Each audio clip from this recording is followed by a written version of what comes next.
8.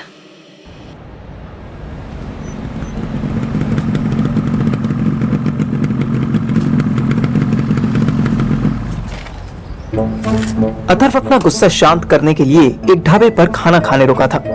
वहां इतने सारे ट्रक वाले पहले से ही बैठे थे कि अथर्व को कोई पूरी खाली टेबल मिली नहीं। एक टेबल पर 4 चेयर्स थी, पर वहां पर 2 लंबे चौड़े सरदार बैठे थे। अथर्व तीसरी चेयर पर बैठ गया। एक छोटू उसके पास आया।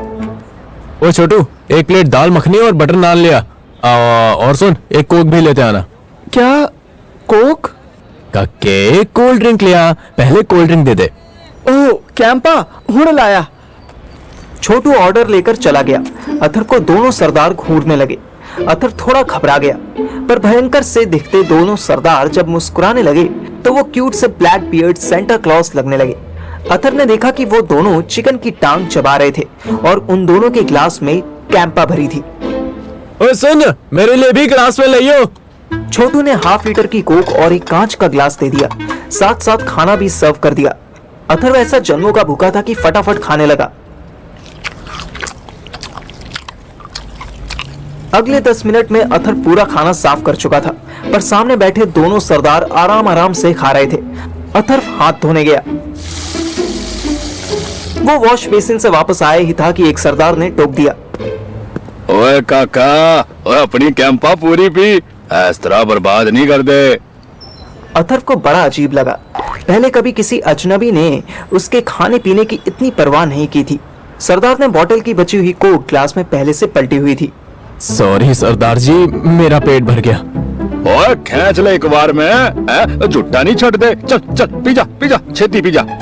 अथर्व डर गया कि क्या पता यहाँ खाना छोड़ना अलाउ ना हो। उसने एक झटके में पूरा ग्लास खींच लिया और खांसने लगा। यक! ये अचानक से इतनी कड़वी कैसे हो गई? दोनों सरदार अथर्व को फुद्दू बनाकर हंसने लगे। ओए साडी कैंपा कैसी लगी पुत? अथर्व ने हाथ जोड़ दिए और बिल देके सीधे बाइक पर बैठा और स्टार्ट करके चल दिया। 10 मिनट बाद उसे कुछ अजीब सा फील होने लगा। सरदार ने मजे लेने के लिए उसको देसी विस्की पिला दी थी। अथर्व का सर घूमने लगा। बाइक रोकने के लिए ब्रेक दबाने की बजाय दोनों पैर जमीन पर लगा दिए और बाइक डिसबैलेंस हो गई।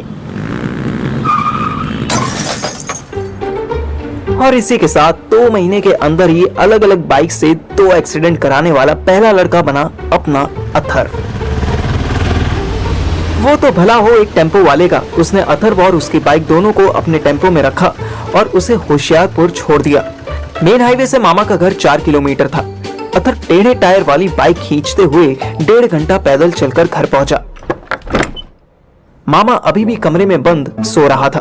अथर्व ने बाइक आंगन में फेंकी और खुद भी सोफे पर सो गया। कल जो मैं उस कबाड़ी वाले से पिटा था, उसका दर्द अब भी मेरे पैरों में हो रहा था, पर फिर भी जिम जाना जरूरी था। मैंने फोन में टाइम देखा। सुबह के 6 बज रहे थे। 10 मिनट बाद ही सुहानी का कॉल आ गया। पहली ही बेल पर मैंने फोन उठा लिया। Hi my love my sunshine, good morning. Good morning darling, इतनी जल्दी उठ गया? हाँ, जिम जाना है ना। अरे पर तेरा पैर ठीक है? हो जाएगा, डोंट वरी, मैं कर लूंगा मैनेज। लेकिन अब एक्सरसाइज बंद नहीं करूंगा। तो सो जा, अलार्म की ड्यूटी से रिजाइन कर दे। सुहानी हल्की सी हंसी और उसने फोन रख दिया। वो रोज रात को अपने माँ बाप के साथ कभी कोई फिल्म तो कभी किसी शादी की एल्बम देख रही थी, इसलिए देर से सो रही थी। मैं तो अपनी पूरी फैमिली का एक साथ मूवी देखते हुए एंजॉय करना इमेजिन भी नहीं कर पाता था। मुझे सपने में भी कभी मेरा बाप हंसता हुआ नहीं दिखा था।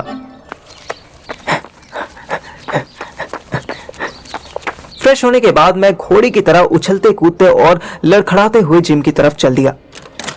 आज कैसे भी करके मुझे उस डॉली डार्लिंग से दूर ही रहना है। यूट्यूब पर देखकर एक्सरसाइज करना आसान है भैंचोद। इस जॉन एब्राहम और जैकलिन फर्नांडिस के कॉकटेल की बात समझना मुश्किल है। कल 69 करवा था, आज पता नहीं प्लो जॉब करने को ना कहते। मैं जिम घुसा ही था कि डॉली डार्लिंग ऐसे खुश हुआ जैसे मैं उसकी एंगेजमेंट में आया था। हे पार्थिव, गुड मॉर्निंग डार्लिंग। देखो आज लेग्स मारना है, ओके? किसको मारूं? शालू को? मैं लड़कियों पर हाथ नहीं उठाता। You are so humorous darling. देखो लेग्स मारना तुम्हें शालू सिखाएगी, ठीक है? क्योंकि आज मैं थोड़ा बिजी हूँ। इतना लंबा बिजी बोला साले ने, पता नहीं कहाँ जाके क्या करने वाला था। शालू, शालू डार्लिंग, शालू प्लीज हेल्प पार्थिव। शालू दौड़ती हुई मेरे पास आई। वैसे अगर वो कूलर के सामने खड़ी हो जाती तो उड़ती हुई मेरे पास पहुंच सकती थी। एनीवेज, मैं कौन होता हूँ बॉडी शेमिंग करने वाला। डॉली शालू को मेरे ऊपर खुला छोड़कर आगे किसी और बॉडी बिल्डर की मसल्स पर मालिश करने चला गया।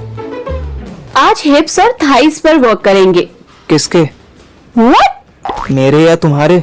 क्योंकि मेरा बहुत ज्यादा है और तुम्हारा है ही नहीं। तो क्या हम एक्सचेंज करेंगे या बार्टर सिस्टम? Very funny. जितनी हंसी आ रही है ना अभी, जिम से जाते जाते सब खत्म हो जाएगी। पता है लेग की एक्सरसाइज सैटरडे को क्यों करते हैं? क्योंकि शनि महाराज का प्रकोप पैरों पर ही होता है, इसलिए। Shut up. क्योंकि संडे को जिम की छुट्टी होती है। एनीवेज, बातें बहुत हुई, चलो वार्म अप करो और सिट अप्स लगाओ। अगले 1 घंटे तक वो चुड़ैल रूपी जिम इंस्ट्रक्टर जो बताती गई मैं करता गया। पूरे 1 घंटे में कमीनी लेडी ब्रूस ली ने मुझे एक भी ब्रेक नहीं लेने दिया। शायद सुबह मेरे सरकाज़म का उस पर गहरा असर पड़ा था। 1 घंटे बाद मैं 10 मिनट के लिए रुका और चेयर पर बैठा।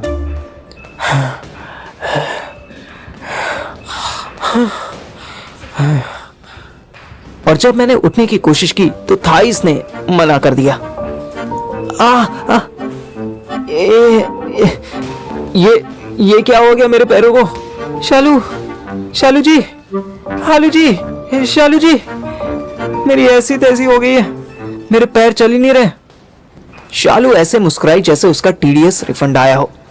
क्यों, अब हंसी नहीं आ रही? शनि देवता को तेल नहीं चढ़ाओगे? यहाँ तो मुझे अपने तेल लगाना पड़ेगा, मेरे पैर नहीं खुल रहे यार। मैं मजाक नहीं कर रहा। अभी 2 एक्सरसाइज और बाकी है। मैं भी मजाक नहीं कर रही। कम ऑन, जल्दी आओ। नहीं यार, मैं नहीं आ सकता, सॉरी। जा डॉली भैया से शिकायत कर दे, जा। ओ हेलो, मैं कंप्लेन नहीं करूंगी, मैं सीधे बैन करूंगी तुझे। अगर तू अभी नहीं उठाना तो तेरा जिम आना बंद। फिर खाइयो मार सड़कों पे। क्या?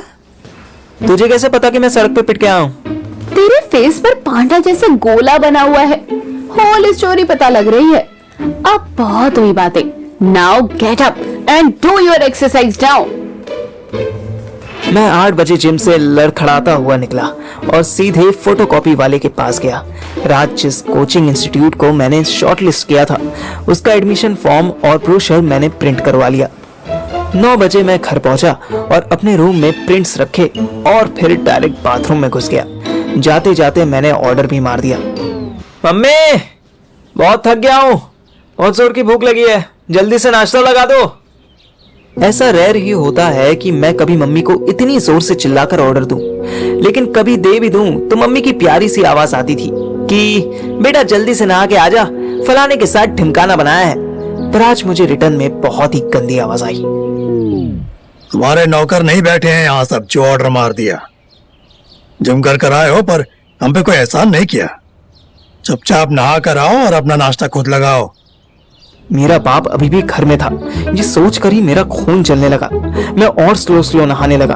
बाहर निकला तो थैनोस रूपी बाप डाइनिंग टेबल पर बैठा अखबार के छोटे छोटे एड्स काट रहा था।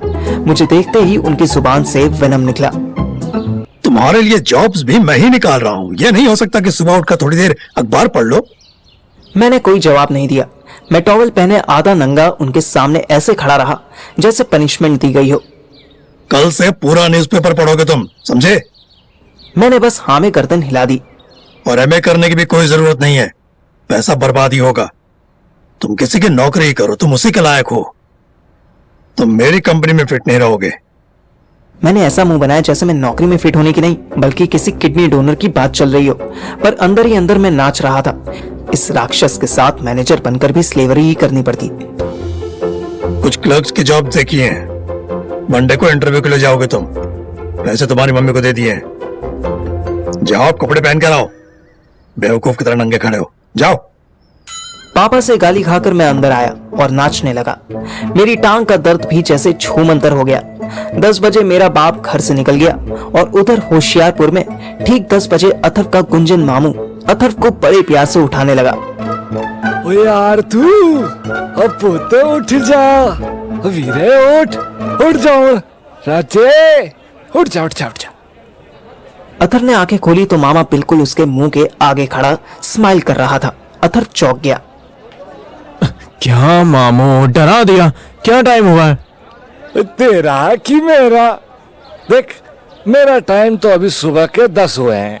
तो मेरे लिए क्या अलग टाइम होगा? 10 मिनट दो, अभी उठता हूँ। 10 क्यों पुत्र, तू 20 ले 30 ले, वो पूरे दिन सो। बस इतना दस दे कि तू रात किधर गया सी? अथर्व ने डरते डरते जवाब दिया। हाँ? बाइक तो गया सी। हाँ वो क्योंकि चंट मामा पहले से ही सोफे के नीचे नीम की लकड़ी से बनी छड़ी रखे हुए थे। जैसे ही अथर्व ने हाँ किया, उसने पैर पे बचा दी। ओए कुत्ते, ओए कमीने पैंचो, साले मोटरसाइकिल दा हैंडल टेढ़ा करता तू किधर ठोक के आया इनू? है हाथी दी बोली चिवाड़ दी थी। अथर्व अपनी टांग सहला ही रहा था कि मामा ने एक और मार दिया। आई आई आई आई, मामा मारो तो मत, इसी टांग में देखो पहले से लगी है। ओह अरे दिखा। ओह तो बड़ी सारी लगी है, दूसरी ला दिखा। नहीं वो ठीक है। मामा ने दूसरी टांग पर एक छड़ी मार दी। कुत्ते रुको, तुम मारे जा रहे हो, मैं कुछ नहीं कह रहा ना। अथर्व ने सोफे की दरार में हाथ डालकर मोबाइल निकाला और वीडियो बनाने लगा। मामा का अगला शॉट इतना करारा था कि अथर्व का मोबाइल ही नीचे गिर गया।